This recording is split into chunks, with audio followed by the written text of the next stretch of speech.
Hello everyone and welcome to this edition of Top 5 here on Press TV. Tehran says American officials must know that illusions do not have any place in nuclear talks with Iran. Foreign Ministry spokeswoman Afkham said Iran will resist excessive demands from the United States during the ongoing nuclear negotiations. Afkham was responding to comments by US Undersecretary of State Wendy Sherman. Sherman had said the Geneva nuclear deal with Tehran was not perfect, but that it rolled back Iran's nuclear program. Sherman also warned companies heading to Iran that the country is not open for business yet. Under the Geneva deal, Iran has agreed to limit its nuclear activities for 6 months in return for the lifting of illegal Western sanctions. The deal went into force on January 20th.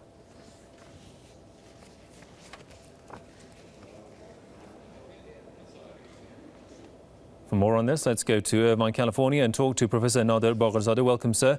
Professor, why does Washington have illusions about Iran's nuclear program at a time when Iran has been crystal clear about its activities? So I think you're referring to the word illusion that Mr. Zarif used in the Davos meeting, which I just finished watching.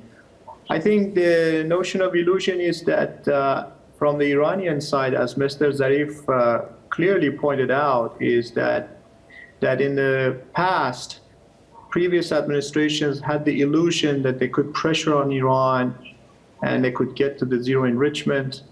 And he basically clearly said this illusion does not work. Look at what we have and so on. So I think, in my opinion, the people in the White House are very different from the past, and they are wanting to make this progress.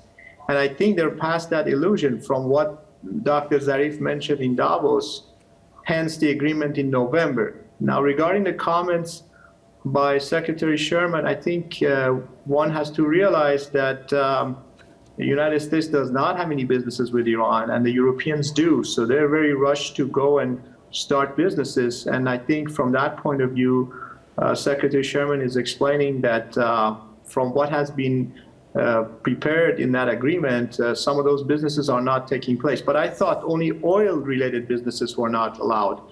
But I'm not sure exactly what Secretary Sherman is referring to. And also, I don't think Europeans will do anything to cross United States. So perhaps her comments could be for certain domestic consumption or international consumption for some of the allies. Of course, what will happen if Washington breaks the Geneva deal? What can we expect from Iran? So I think Dr. Zarif mentioned that in Davos. He said the way things are going, if the agreement is not honored by Washington, then they will go back and connect the 20% pipes and start enriching to 20%. I think he has mentioned that several times. That's the position. So that's why these sanctions were put in a way that they could be ratcheted back up to before the agreement, and Iran can certainly connect the pipes, as Mr. Zarif have said several times, that they could take 24 hours to reconnect the pipes to get to 20%. I don't think both sides want to do that.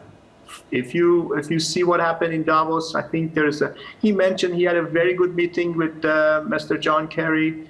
So my position is that they're going to go forward and try to find a solution for the tough situation of the final agreement.